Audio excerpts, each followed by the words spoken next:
I started the Real Mental podcast because it bugs me when film and TV miss the mark about how mental health gets portrayed. Real Mental is a podcast where a film loving psychiatrist, that's me, talks to a film critic to help people figure out their lives by getting to the truth about mental health in the movies. Hi there, this is Dr. Marcia Sirota with the Real Mental podcast. My guest today is a repeat offender, Jason Anderson, and we're going to have a wonderful conversation about the movie Turning Red. Hi, thanks for having me. I'm really delighted to have you again because we had such a great conversation the first time we spoke. That's why I'm sure it's going to be a wonderful conversation today. And yeah, I'm always happy to talk about Turning Red. It's, sorry to jump the gun on the film, but it's a great occasion. So let's talk about it. Like what did you like about it in particular? Well, I mean, it certainly was big news in Toronto because it's the most unabashedly Torontonian Hollywood production maybe ever, and it's certainly a kind of bit of a love letter to Toronto, circa 2002, when the film is set. And even like, I mean, I was watching it again last night, and even like I mean, it's great to see all the stuff that they actually just throw in the movie and don't actually explain. Like the repeated use of the word loony, and I'm like, all right, it's kind of refreshing that you will throw in, actual Canadian money and slang for it without actually having to explain it. Um, but it's such a terrific film, and I think it was a bit. I mean, it's great that it's had the success because it was a bit disappointing, I think, for a lot of people, especially in Toronto when it kind of came out during the pandemic and went straight to streaming outside of a couple of screenings because it was unfortunate because of that timing, because I think it could have been one of those. I would have loved to have gone to a movie theater to see it with my daughter, especially since she's kind of coming into the age of the character. So it's a good. I think I say it was especially popular. I think also with parents of, like, my daughter's friends who I know, because it is I think very, very it does that thing where it's very specific and very universal, because it kind of keys in on this particular period of kind of early adolescence and girlhood in a way that I think is really astute and very engaging, and but beyond that, it's just really funny and quite delightful all the way through. So I think it is something that I think a great illustration that you can actually have, you know, um, really kind of pretty sophisticated themes, very cultural specificity, both in Toronto, especially having a Chinese Canadian family as the center of it. And, and all this that you realize it adds so much texture and richness to the story. And yet at the same time, it's still like, there's kind of entry points for, all kinds of people. I think that was, something important too in terms of representation, to sort of show that, okay, you can have a, you know, 13-year-old Chinese Canadian protagonist in the year 2002 in Toronto, and make it very particular to these sorts of circumstances and experience. And yet, it really is got a lot for any kind of viewer to delight in, I think. Well, let's break it down, okay? Let's start talking about it in more specific terms. So, I was thinking about, how the movie begins, and you're seeing this young girl, this, tween, early teen girl, and she has put aside all of her wishes and needs and desires, and she is trying her very best to please her mother, who is extremely demanding and extremely rigid and unyielding. And this little girl is twisting herself into a pretzel to please this mother, and giving up all the things she wants. And I thought that that was a very interesting beginning of the film. What did you make of that? Yeah, and that's all very true. And I think one important thing about that dynamic is it's not combative. Like, that's something I think you Yeah. see this kind of even in, otherwise really good, kind of mother-daughter focused animations. Like, I think about Brave, which was a sort of predecessor film, and I think a bit of a certainly a pioneering in its have in the use of kind of priority, showing that family relationship. But for instance, in that relationship, much more combative, much more sort of like, they're much, not huge animosity as, but certainly this one I think is a fundamentally sort of loving and caring, although still very demanding relationship. I mean, and that intensity in terms of the need of approval that that May, the girl, and that what she seeks from her mother, Mhm. um like it's very present, very upper mind, but it's not like in a sort of, I think it would be an easier thing to sort of present it in very kind of negative terms, or like the girls being sort of browbeaten, or sort of, I mean, it's I mean, they actually have a lot of fun together, Yeah. so it's not like, and they joke, and it's a very kind of loving dynamic at the same time that it is, obviously a thing that is kind of putting her in pretzels and creating a lot of Yeah. pressure. Yeah, there's no resentment on her part, which is interesting because her mother is so difficult. But, she doesn't see it, at least not at the beginning. She thinks this is her normal, and her friends are all rolling their eyes about it, but she accepts it at the start, which I think is a very interesting beginning, right? Like right at the start, this is fine for her. Yeah, I think it's a very, and then again, it's a very like psychologically astute thing, because it doesn't have to, I mean, not, a lot of these things kind of, a lot of that sort of dynamics between mothers and daughters, I mean, that can exist within like a fundamentally sort of loving kind of positive thing as well, even if it does, even if it has a lot of these repercussions, and certainly it creates a lot of pressure in that character. But I think that's, and that's something that kind of, I mean, it's you definitely see what the that what's going on in that relationship. And I think that kind of comes into stark relief when you start to see the grandmother and May's mother in their Yes. dynamic, and what's going on between them. You realize that this has been set up kind of in, there's a Yes. pairing of parental dynamics here, which becomes very interesting by through the film too. For sure. Well, I wanted to talk about the inciting incident, which is May's crush on this young guy who works in a convenience store. And she's like writing in her journal about him. And then mom discovers it. And the thing I found so psychologically astute, to use your word, is how mom cannot believe that her precious, innocent little daughter could have these feelings. And she immediately assumes that this young man is up to no good, and she goes to confront him because it couldn't possibly be her daughter. And I thought that was so accurate, that this mother is so, I don't want to say deluded, but has such a fixed idea of who her daughter is, that there's no room to conceive of the possibility that her daughter is not exactly the way she thinks she is.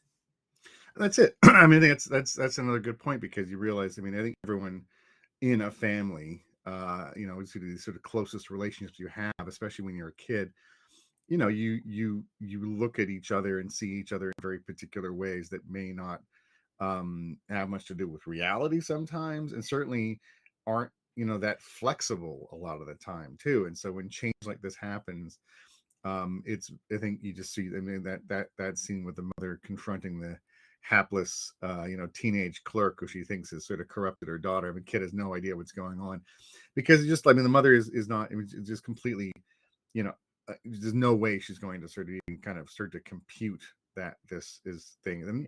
And that's really funny, because I think, like, I mean, certainly the movie, I mean, this sort of, the central premise and metaphor, I mean, certainly there's a read that this is about puberty, and it's about, she was having her first menstruation, and it's funny, because even, and that it's but one thing I think is really funny is that it's also like lust, and that's actually something I really like about the movie too, especially within the context of a sort of Disney movie for preteens. That it's actually really open about the sort of the beginning of desire and crushes, and and how confusing it is to May when she starts to have these feelings for Yeah. boys, and there's this great device of having, and which is again very appropriate to the period, but this sort of fake boy band, sort of Backstreet Boys in sync band called Four Town, whose songs are fantastic, I must say. Those are, Yes. I mean, it mostly written by Billie Eilish's brother, who was a great songwriter, and it's like completely, the song, sort of the homage to sort of early 2000s boy band pop is immaculate. but yeah, like, and those guys, and that's how that stuff was sold in the first place, was sort of exactly to this audience, and stirrings of, of desire and lust in this very young audience, in a way that I think the film deals with quite frankly, and actually, in a kind of really open and positive way too. It's not an embarrassing thing, even though it is, of course, very embarrassing to May at times when her mother starts to catch wind of it. Yeah, and I liked the fact that, turning red we could think of as, getting angry, but I think it's finding that wildness inside. So lust and desire and rage and jealousy and rebellion and all those quote unquote negative emotions that this mother is working so hard within herself and toward her daughter to repress. And the panda, then emerges that night after mom goes and confronts the boy, and May is horrendously humiliated. And boom, her shadow, all the darkness, quote unquote, inside of her emerges. And then the question is, what are they going to do with all this, Pandora's box that has been opened, right? Yeah, and that's it. And it is great. It's a great, kind of metaphor. And I think that's something we really, really appreciate about, fantastic stories, and allegories where you can sort of literalize. I was going to say literalize the monster, but it's not a monster. I mean, it's certainly just this kind of, kind of Freudian id, but it's really just kind of this. It's the Yeah. sort of unruly yourself, and it is a kind of a sort of stand-in for all kinds of things. Certainly, it's a stand-in for, adulthood, and sort of passage from, sort of this, whatever passes for childhood innocence, which is a bit of an overrated concept anyway. But certainly when you kind of get into the sort of, you know, uh, kind of unrulier energies of teenagehood and adulthood, but also just it's like an important, an important part of the self that, I think is certainly, the conflict here is that it is something that has been repressed within the family, repressed especially within the female members of the family for many Yeah. generations, and it definitely conflicts with, the sort of need to control and conform and be a certain way, because it is none of those things. Yeah, and I forgot to mention one thing, which is that it also represents power, right? That these Hmm. pandas, these red pandas that these women transform into are powerful beings. And when May is in her panda form, she's powerful, and she got really angry at the school bully, I think Tyler, right? This kid, Hmm. she goes to his party. She agrees to go to the party because they're trying to get money to go to the concert. And a concert she never would have uh, decided to go to against her mother's wishes until the panda came out and she started finding those stirrings of rebellion within her. So she goes to Tyler's, fancy house to put on her panda performance, but Tyler is insulting to her family, and she flies into a rage and she scares him. Like she really scares him, and then she realizes what the power is in this panda and what she's capable of, and that scares her. And I think that's also very psychologically true, because when we discover our own power, it can scare us too. Very much so, and I think that's kind of and that's something when they, when our mom and her grandma talk about, like, okay, we're gonna, you can't be the bear before we Yeah. do the big ritual to get rid of your bear, because it's just going to get stronger and stronger. And you can see that that's sort of what's happening, is the sort of that the the embrace of that kind of power, or that kind of, uh I was going to say aggression, but actually kind of a positive aggression, Yeah. certainly a force within. But that's it that with that, it's also when you accept that sort of unrulier, bigger energies, they are not necessarily within your control, and they may lead to acts or behaviors that are, cause regret, or it gets you in trouble in all kinds of ways. And I think that's something really interesting about what how the movie is sort of talking about power, and specifically, power for these female characters. Right. And another interesting thing is that, I was thinking about how, even, the mother and grandmother who have, done the ritual and captured their bears, they're still very powerful women. Like, it's actually this, there isn't this sort of transformation where these women have become meek, or, kind of repressed. Or, I mean, they're very formidable women with their Yes. pandas captured in their medallion. So And it's to see that too, where there really is a, and and even when within the May's family structure, I mean, her father's very sweet, but clearly not the one running the household, or his life in any way. So, and that's totally fine. He doesn't seem to mind that at all. So, Yeah, and he has his own power because when he is supportive to her and he's encouraging to her, that's a very powerful moment for her to make her feel entitled to be true to herself. He says, be true to yourself, and she takes that on. So I think it's really showing balance, right? It's the movie is talking about, how to find balance. It's not about repressing or rejecting the parts of ourselves that we are uncomfortable with, but it's trying to integrate them and find balance in them as opposed to saying, I can't have this because there's a potential consequence that I wouldn't feel comfortable with. right, and that's it. Like, I think that's something you get this, and that's very much May's journey, and really kind of just sort of for her to kind of, I mean, initially be very, shameful and scared by that transformation. But then, of course, when she and her friends realize the sort of, potentially, monetary value of the transformation, and this being this red panda has definite advantages. So, I mean, but very gradually, she's kind of realizing that she likes that power. She likes that kind of side of her. She likes that kind of more forthright, you know and again, it's not like she starts from this place of kind of misery, and she seems like a, from the start, she's a very kind of well adjusted and, kind of motivated kid who has friends and has a loving family. And so she's not sort of coming from a place of obvious lack, right? She's not coming from a place where she is who needs that power in a really sort of desperate way because she's in a bad place in her existence. So I think that's important that she's, so her start points actually, compared to a lot of kids, pretty good.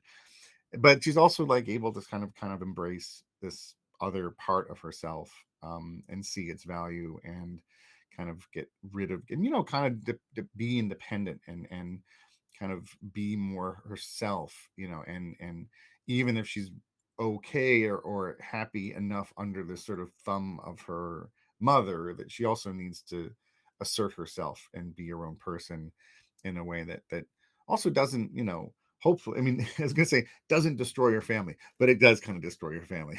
That's the end of the movie. I mean, that's the sort of big climactic sequences, because I think that, and that's really makes such a, I mean, because I think watching the movie again, there is that scene where May goes to the ritual, and she decides, no, I'm not, I'm gonna keep the bear.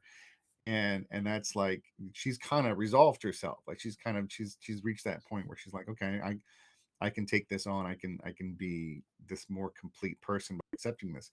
But that, in fact, triggers triggers her mother, and triggers unresolved, all that stuff sort of becomes the end of the film, is really less about May and more about what the mother's struggle has been. Right.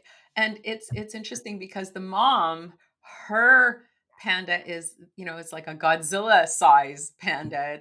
It's like you can just think about how much her anger is has been repressed for all these years, and how powerful it is, and how she had hurt her mother in her past, and was carrying around a lot of shame about that part of her. So I can see how, mom would be very fearful of May expressing her power because of her own guilt and shame about how she hurt her mom, the grandmother, with her power. So she's, buttoned up to her nose, and wants May to be the same. And but May's panda is not her panda. Like her rage, her power is not the same as mom's, and mom has a really hard time, and this is also very psychologically true, separating her daughter from herself and seeing her daughter as an individual with her own attributes and her own strengths and weaknesses. And so she is just putting that thumb down, as you said, on her daughter, and they have this big conflict. And of course, you know, everybody has to rally together to get mom's panda back under control, because mom's panda really cannot be allowed to live free. It's just too destructive. But that doesn't mean that May's panda is the same. And I think that's a really great lesson, in terms of psychology and in terms of family dynamics, to see that a child is not necessarily, exactly the same as their parent, and they are their own person, and they shouldn't be treated the same way. Yeah, it's fun. It's so smart because you think about with the sort of generational change. I mean, what the difference is for the three generations of women in the film. What kind of what their pandas have meant to them or how they've manifested and just the kind of that shift. And I don't know the any of them really have kind of I mean, he's obviously in the band some of these things that the others not, but certainly, I mean, when you start to see, and that's another great smart thing about the film is when the mother's when whose name is Ming, when Ming sort of when she starts to kind of crumble with the grandmother around, and the pressure really, I mean, she's this kind of very kind of well put together and you know um kind of controlled person, and then when she starts to sort of dissemble and finally erupt in rage, and you realize that this is that she has been what she has been carrying this whole time, and but in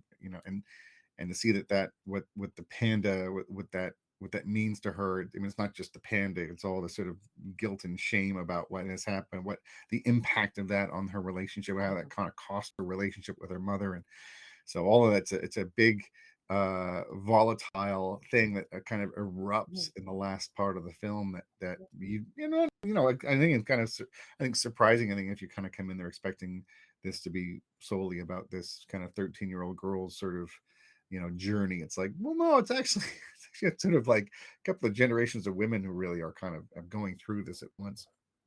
Yeah, absolutely. And I was thinking about this fear of female power, right? And the mother is definitely afraid that her daughter will, be unruly in the way that she was, or wild, or dangerous. And ironically, when you think of the grandma did not hold a grudge against her daughter.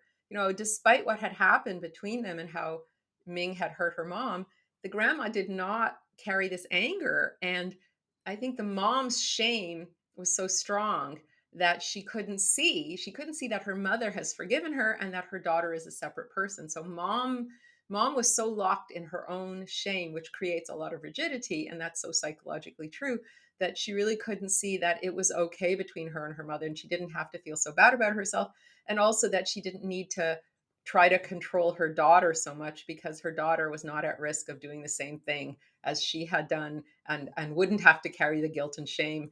So it's I think that's so true, the way we get so angry at ourselves for having messed up, that we can just become blind and really lose sight of the reality around us. And I think that was where she got into trouble. And I think at the end of the movie, she can forgive herself, right? She can come to terms with her past, and not be so hard on herself. And then, of course, that enables her to ease up on her daughter May.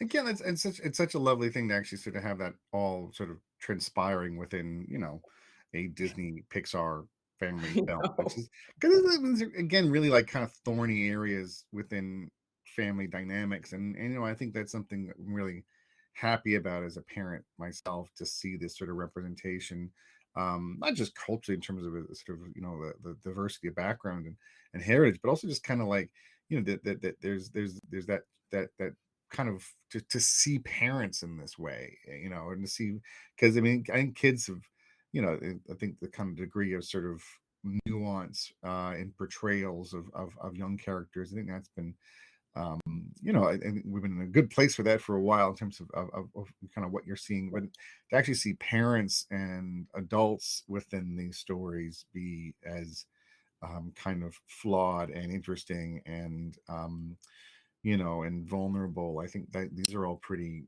new things in terms of a kind of a mainstream, kind of Hollywood cinema. Yeah, they're complex characters who have their own points of pain and their own needs for resolution. And going back to the dad character, he is kind of a secondary character. It really is a film about women and their wildness. But the dad is an interesting character because he loves his wife and he loves his daughter, and he sees, the dad actually sees what's going on, and he's just quietly observing and supporting. And I think that that's such a great role because, you know, dads often have a, you know, a stereotyped role, and I think it's lovely, again, psychologically, to see another option for a father to be quietly supportive of his wife and quietly supportive of his daughter, and when they need him, he steps up. You know, when May needed him to give her an emotional boost, he did, and when his wife needed him to help her transform back into, you know, her human form, he helped as well. So he stepped up when he needed to, and he was quiet when, you know, the rest of the time. And I thought that was a great portrayal of a different kind of dad and different kind of husband. Yeah, I think that's like it's really uh lovely to see that, and to actually, again, not to see. I mean, I think the traditional or sort of stereotypical thing is to kind of paint, one as weak, or just kind of weak or meek or just deficient in some way, to kind of have that more of a hierarchy, or sort of simpler set of power dynamics, in effect. And it's not like, it tends to be not how a lot of families, I mean, everything's going to be shifting, and certainly you have different personality types within a family structure, and people finding a way to be there for each other, or to be, kind of valuable to each other and supportive of each other in ways that aren't like, like kind of alpha beta kind of dynamics, or simple ones, and then that's a really good illustration of that, because the father is, kind of, he's where he needs to be for these two very volatile women in his family. Yeah, and it's a smart choice on his part because it enables him to be with them and to be loving with them without, you know, inciting more conflict. And I, you know, it could be considered the intelligent choice, right? Yeah, I think that some of that same stuff is, the same thoughtfulness is extended to May's circle of friends too, who are, I think this girl gang that is, Yeah. very, and I think, with them, obviously they have their own, kind of, I mean, they're very united in their plan to get tickets to go see Four Town. But they have their things, and there's a really, kind of one of those sort of affecting moments for me is the moment where, Tyler's party has kind of become a disaster, and she's attacked Tyler, and the mom does she does the same thing she did to the clerk earlier, by sort of accusing the friend of being responsible for what has happened here, when really it's on May, or as much on May as them. Yeah. And she sides with the mother, and she just kind of burned, she, as one of the Right. friends said, you threw us under the bus, and she burned her friends on it. But Yeah. like, but you could, and she, like, and I think that they, I mean, they're, there's hurt feelings, but like, you can really see when they kind of reconcile. It's like they understand what happened. Like, they all understand what happened in that moment. It was very sad, and it hurt, but everyone understood. May understood, like friends understood, like what had happened, and they were willing to sort of accept that, and reconcile, because and I think that was a really lovely and moving kind of thing to say about that kind of friendship, especially at that age. And again, like, I've seen a lot of these sorts of stories before, and instead, like, the easier thing from a sort of screenwriter perspective is to sort of foster the conflict, and to have things be unforgivable. And it's like, oh no, like, kids know. And I think that's, and May, in that situation, she regrets, kind of burning her friends and siding with her mother, and but she's kind of, and again, that moment, she doesn't have the power to stand up, and it's just too painful to stand Yeah. up, and the friends, I think, are quick to recognize that and move on. Yeah, her friends understand how much she values her mother's approval, how much she needs her mother's approval, and how when she misbehaved, that shame that her mother has, you know, always held over her head. Like, if you're a bad girl, you're going to feel shame. And I think, of course, that's her mother projecting her own shame, Ming projecting her own shame onto May, because Ming is carrying shame for her bad behavior in the past. So, you know, May has behaved badly, and then she, you know, immediately feels that profound shame. And the only way to fix it is to get her mother's approval. And so when mother blames the other friends, you know, that's May's out. And so, of course, she goes along with it because, you know, anything better than to have that profound shame.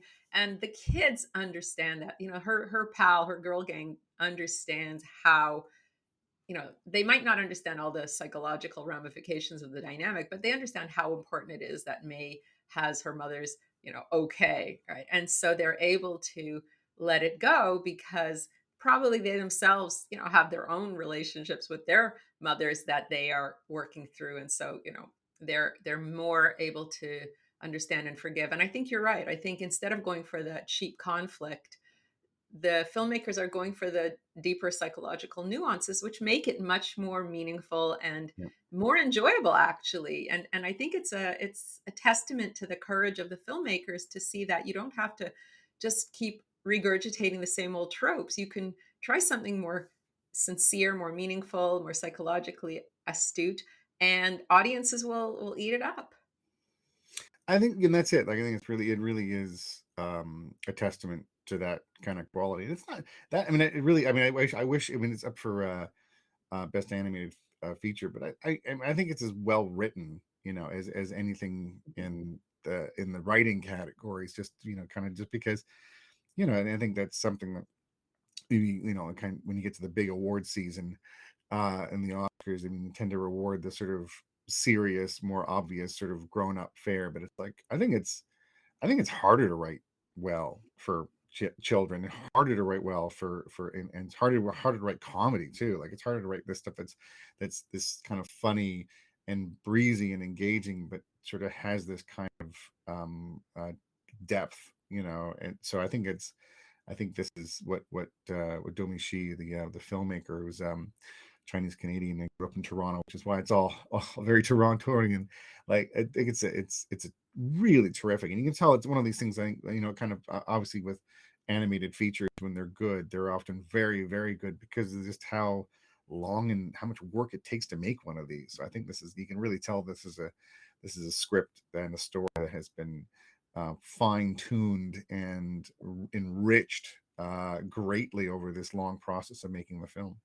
Yeah, I agree. I think it's an incredibly well-written film and it's got such depth, as you said, and it's talking about themes that are psychologically very, very interesting and very meaningful and very, like you said in the beginning, universal. So anybody, who's growing up or anybody who's a parent, could reflect on their own wildness, their own power, their own rebelliousness, and how they have found a way to integrate or not these attributes into their personality. And what happens when you reject those parts of yourself, and what happens when you accept that those parts are natural and okay, and how you can be a whole person when you are able to integrate those things. And I think that's like such a important psychological message, and she is expressing it without hitting you over the head, without Hmm. being didactic, without it being like this like diatribe, this boring rant. Yep. She makes it funny, she makes it quirky, she makes it sweet, and yet she's talking about like really heavy important stuff. So wow, that's impressive, to get this very important psychological message across in such a sweet and humorous way. That's a feat. Big time. Yeah, I think, like, and as a parent of a girl around Yeah. this age, it's enormously appreciated to sort of have this kind of, just this kind of representation to show this sort of experience, to show kind of what this, in a fun way that isn't like, kind of that is it's not going to feel educational.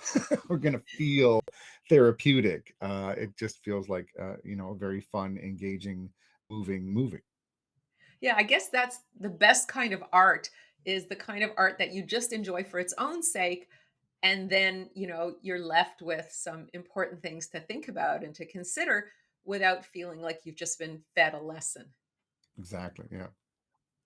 We were talking about the Fablemans in our first conversation, and in that sense, it reminds me of that movie. Turning Red does, because they both have these very profound messages that they're expressing, but they're doing them in ways that are very light and not didactic. Not hitting you over the head, so you don't even realize that, you've learned something until afterwards when you think about it or you're talking about it. And I think that really is the best of art. And I think The Fablemans was also nominated, wasn't it? It is, yeah, and Marie Yeah. Evans is done, So yeah, so and actually, yeah, it's I mean, actually, one thing I know we could talk about, certainly about sort of, representation of a sort of Chinese diasporan family with, yeah, mother-daughter things, Everything Everywhere All at Once is rich with this sort of a lot of these sort of same themes are sort of very present in that, but treated, and again, in a completely different way, and as this sort of wild science fiction action comedy, but I mean, it's we could definitely. I mean, a lot of what we just said about Turning Red could apply to that movie too. And in fact, it actually this Michelle Yeoh has this, voices the role of the grandmother in that movie. She's the mother, just plays the mother and Everything Everywhere. So there's a lot of connectivity with quite a few movies, and certainly I mean, these are great versions of family stories. I think in ways that feel very fresh. yeah. It makes me hopeful that for the future we'll be able to have more TV shows and films that are able to, you know, explore these really profound psychological themes, but in a way that doesn't feel like we're at the school lesson getting like a documentary that's like dry as, cardboard. I mean, documentaries can be very exciting, so I don't want to disparage documentaries, but I'm talking about those, those school ones that, it's like, oh my God, kill me now. So these are funny, these are light, these are engaging, these are universal, these are emotionally resonant, and yet we still get this huge impact of meaning and understanding of humanity. And I think that's a great thing. Definitely. Well, is there anything else you wanted to just add as a little postscript about this delightful movie before we sign off? I think that I'm thrilled about it. I think that it's again, just to see. I mean, one thing actually, this is completely digressive, but the thing is, one thing somebody pointed out about the representation of Toronto in 2002 was that the film is realistic and it shows more parking lots. And I'm like, that's very true. Because I remember the city in 2002, before they put condos in every corner, there were many more parking lots. And I think the movie actually has a sort of lower rise version of, like, certainly the Toronto skyline you see. And I'm like, oh, I'm a bit nostalgic for that. I mean, it's nice to have like lots of places for people to live, but there was a shape to the city that is now gone, that is kind of preserved somehow within this film, which I think is kind of another thing that may appreciate. Yeah, it just shows the care of the filmmakers. They were really paying attention not just to the inner lives of the characters, but also to the world that they lived in and the culture that they were part of. And that's that kind of care and attention to detail is lovely to see and inspiring. I think it's a nice extra little touch. Very much so. Well, Jason, where can people find you if they're interested in learning more about who you are and what you do? Certainly, my writing pops up recent issues of Sight and Sound magazine and CinemaScope magazine and Broadview magazine, a lot of which you'll find in print. I'm always excited to write for print because I think I like to have I like to, as a physical object somewhere in the world, as opposed to just living digitally. But yeah, and certainly I'm excited about all those things.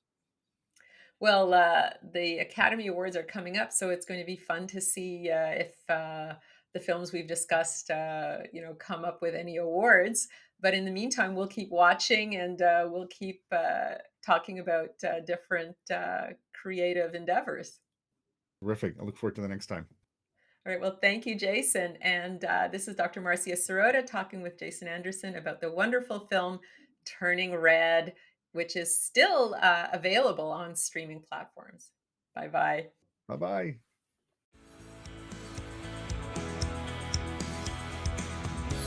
This is Dr. Marcia Sirota. Thanks for listening to the Real Mental Podcast. Please leave a review and your comments wherever you listen to podcasts. And don't forget to sign up for my free newsletter at marciasirotamd.com. While you're at it, why not check out my Ruthless Compassion podcast with over 140 episodes and counting? And if you have any ideas for guests for either Real Mental or Ruthless Compassion podcasts, please email us at info@marciasarotamd.com. Happy listening!